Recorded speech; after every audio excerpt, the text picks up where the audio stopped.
The King James Bible, published in 1611, stands as one of the most influential translations of the Bible in the English-speaking world. Commissioned by King James I of England, this translation was undertaken to unify the religious factions within his kingdom and to produce a Bible that would be acceptable to both Anglicans and Puritans. The process of its translation, the personnel involved, and the reception upon its publication highlight both its historical significance and its lasting impact on religious and literary traditions. The commissioning of the King James Bible arose from political, religious, and scholarly motivations. By the early 17th century, England was divided between various religious factions, notably the Anglicans and the Puritans. The Puritans, a reformist group within the Church of England, objected to the existing translations of the Bible, particularly the Bishop's Bible, 1568, which was the official version used in churches. They preferred the Geneva Bible, 1560, which had been produced by Protestant exiles in Geneva during the reign of Queen Mary I. The Geneva Bible was favoured for its scholarly accuracy and Calvinist-leaning marginal notes, which Puritans found theologically agreeable. However, the Geneva Bible was not officially sanctioned, and its annotations were seen as politically and religiously controversial, particularly by the monarchy and the Anglican establishment. King James I, who ascended to the English throne in 1603, sought to pacify these religious disputes. At the Hampton Court Conference in 1604, a meeting convened to address the Puritans' grievances. Dr. John Reynolds, a leading Puritan scholar, proposed the creation of a new translation of the Bible, free from bias and doctrinally neutral. James, who had little sympathy for Puritan theology, but recognized the political necessity of unity, approved the idea. His motivation was partly to undermine the Geneva Bible, which he saw as politically subversive, and partly to establish a version of Scripture that would reinforce royal authority and promote religious harmony. The translation of the King James Bible was an immense scholarly undertaking. James appointed 47 scholars, although records suggest that the actual number involved in the project may have been slightly higher. These scholars were divided into 6 companies, each assigned to a specific portion of the Bible. 2 companies met at Westminster, 2 at Cambridge, and 2 at Oxford.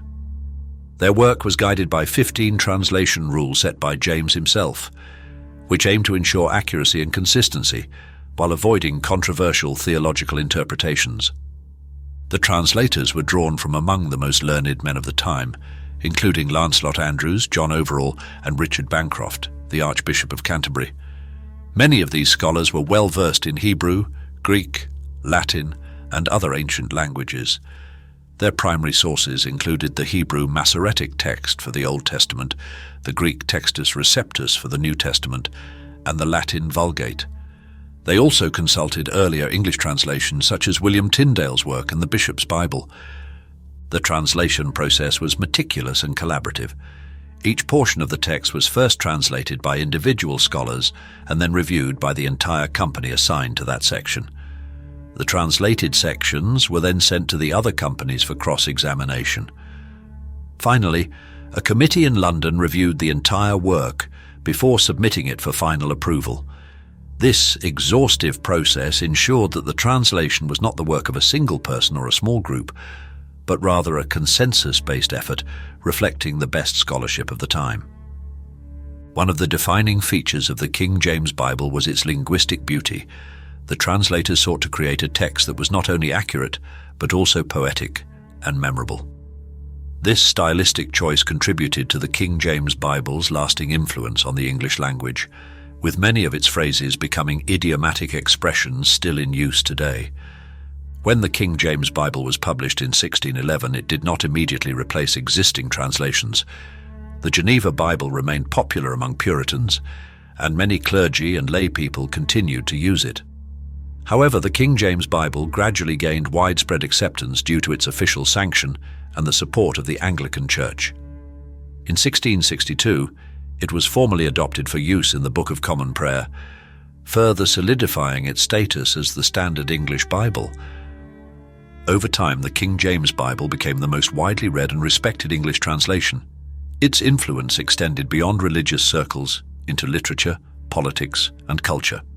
Writers such as John Milton, William Blake, and Herman Melville drew upon its cadences and imagery. Its language shaped English-speaking Christian theology and worship for centuries. Despite its initial mixed reception, by the 18th century, the King James Bible had largely supplanted other translations. Its continued use in churches and its literary elegance ensured its endurance. Even with the advent of modern translations in the 20th and 21st centuries, the King James Bible remains cherished for its historical significance and poetic majesty. The commissioning and writing of the King James Bible were driven by political necessity, religious discord, and scholarly ambition.